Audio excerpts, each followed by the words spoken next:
rather small rants. Anthology series are very special to me.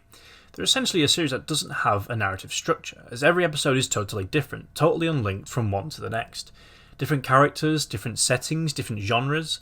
It's a neat structure for different types of media to tell their stories, and they're often linked by a certain theme or idea. There are more and more of these types of series coming to life, and it feels like a lot of them have been inspired from one show in particular, Charlie Brooker's Black Mirror. Now, this is a pretty outstanding show, a series that looks at the impact of modern technology on our lives and gives us a different what if every episode.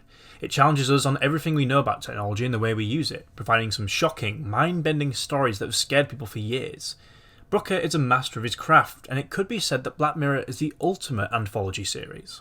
Notice I said, could, because a long time ago I used to adore Black Mirror. Now, I'm bored. See, I think Brooker has lost steam with his show. After Netflix bought the show from Channel 4, it seems he's had to rush writing to get a new season out every year. Brooker's first two seasons had quite a gap between them, and his first two seasons arguably had some of the best, well, thought-out episodes in them. And now all we've got is season 5. The show used to challenge me in so many different ways. Now I just feel lost of it. I got bored of the anthology format. Every twist and reveal tried to be as shocking as the last, and most of the time it just fell flat on its face. Revisiting things it had done before, wasting unbelievable talent on disappointing and simply underwhelming stories. Remember Shut Up and Dance? Remember White Christmas? Remember the Black Mirror episodes that took your expectations and just totally took a massive shit on them? That was good, right? Why, Kenny? Why did you have to go be a fucking nonce, man? I was rooting for you. Oh, man. That was a heavy one. But now, 5 seasons in, Brooker is telling us, phone bad, as if he's writing a newspaper comic made for boomers. It's just so surface level.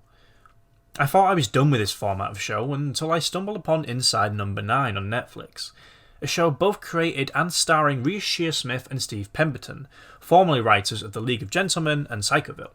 I thought I'd give it a go, and after the first season, I was hooked. I binged this series like there was no tomorrow, and folks, I'm here to tell you that Inside No.9 is a much better show than Black Mirror and does anthology in a more tremendous fashion. And here's why. The show's premise sees a different story being told every episode. Inside No.9 basically means the setting is different every episode, but it's always labelled No.9, whether that be a house, most of the time it's a house, a sleeper car, a locker room, or a police car, for example. Now, Inside No.9 is quite similar to Black Mirror, other than being an anthology. The show uses twists and dramatic reveals as the crux of its narrative.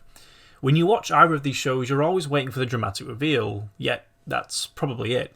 But what sets them apart is Inside No.9 has no exact genre. You could class it as a horror, as Rhys and Steve are clearly massive horror fans and so much inspiration pours through. But these two are also comedians, and this show is just funny as hell. But every episode just feels so different. Every single one has a new tone, a new story to tell, a new way of telling that story. Almost all the time, Rhys and Steve appear in every episode as different characters, of course, and they're probably the only familiar thing about the show. There's so many different types of episode to choose from. The 12 Days of Christine is so heartfelt, emotional, and genius in structure. Cold Comfort is told through security cameras. Once Removed uses reverse chronology. Once Removed uses reverse chronology. What in fuck's name are you doing? Oh! But it's clear these two have so many unique and fresh ideas. The trial of Elizabeth Gadge is set in the 17th century during the witch hunt trials. One episode is set in a haunted mansion, with everything feeling like a Tim Burton movie.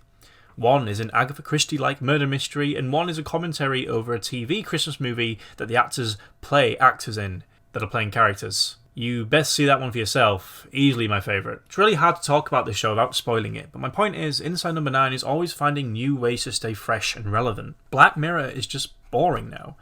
Sure, we've had a few different types of episodes. Hang the DJ, my favourite episode of Black Mirror, isn't as shocking as others. It's just a nice character story about this relationship that blossoms over these two young people.